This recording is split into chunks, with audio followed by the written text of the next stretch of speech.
No dia 21 de julho do ano de 2007, há 10 anos atrás, foi lançado o livro Harry Potter e as Relíquias da Morte.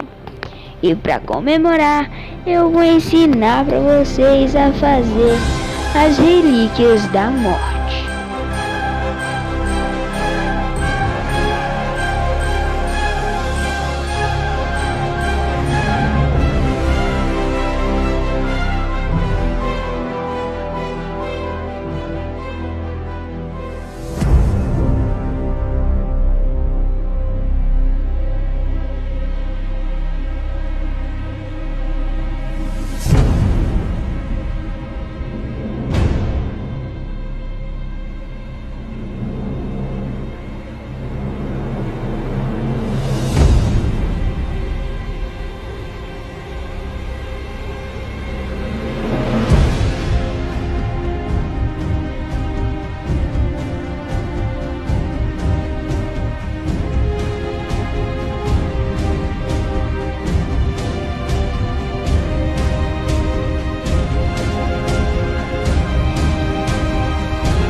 você tenha gostado, deixe o seu like, se inscreve no canal. Até o próximo vídeo.